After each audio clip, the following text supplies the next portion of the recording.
It's one little video for you guys, so it's all nice and concise, and with all that out of the way and all the explanation done, let's jump into the reviews. Blast with it. I think Ben Schwartz was really good casting as Sonic. He really brought the energy and the youthfulness and the innocence to the role. I also really like James Marsden, and Jim Carrey is absolutely on top of his game here as Robotnik. I loved his performance.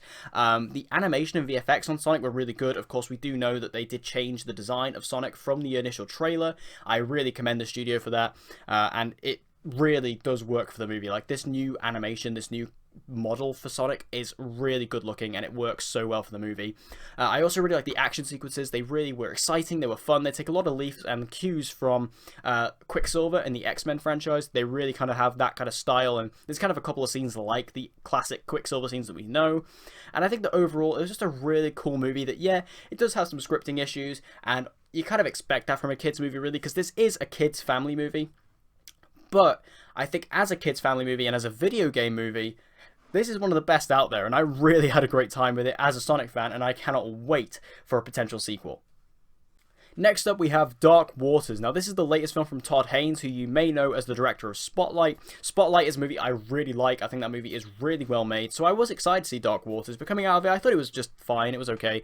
I think it's a little bit bland, and I think that, you know, its shots and the pacing, it kind of made it feel like it just wasn't going to end. Like, this movie kind of goes on and on and on, and it's not really interesting enough to keep you engaged in that story that it feels justified to be that long. And the story itself, while it is interesting in the real world, because it does actually affect basically everybody on the planet, it's just not interesting enough and interestingly told enough by the movie to keep you engaged throughout it. And I feel like that the movie, it just lacks a lot of engagement. Even though Mark Ruffalo, I think, is trying his best, the problem is Mark Ruffalo, I don't think, was the strongest actor to carry this movie. And I think that overall, the whole film kind of suffers because it is resting on his shoulders.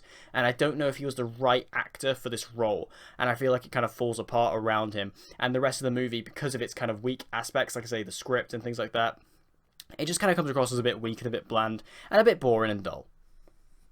Then we have The Call of the Wild. Now, this movie I literally just went and saw off the cuff, and I was pleasantly surprised by this. I was surprised how decent this was. As a family film, I thought it's actually really sweet and charming. It's about a dog who is taken from his home and starts a new life in the wild after teaming up with Harrison Ford.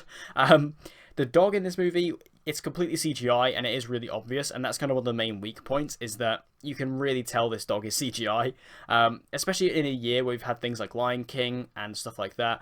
It kind of comes across as a bit of a weak spot, but the dog itself is really adorable, and it is based on a real dog as well, which showed up at the premiere and stuff, which was really cute. Harrison Ford actually felt like he was trying in this movie, which was nice. I've not seen Harrison Ford try since Blade Runner, and it was really nice to actually see that, because Blade Runner was such a big surprise when that came out, because you saw how passionate he was about the role. And in this movie, I actually felt like he was passionate about this one too. He actually felt like he was trying. He narrates the whole movie, and as soon as he started talking, I was actually surprised by how much energy he was putting onto the screen. The film does lack a bit of a narrative structure though, and I found that slightly off-putting. Like, I think that the way the film kind of goes about its story is kind of strange, but I do enjoy the movie overall. It was fun, and I was surprised by how much entertainment it gave me.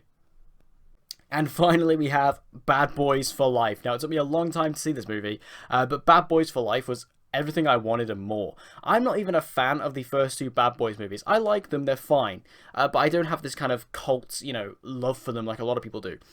But Bad Boys for Life, I knew going into it was going to be my favourite, and I came out just absolutely in love with it, and I cannot wait to see it again. This is just a hilarity-filled action romp, and I think Smith and Lawrence are on top form in this movie. Their chemistry, their banter, which was always the best part of the first two films, is back and in full force in this third one.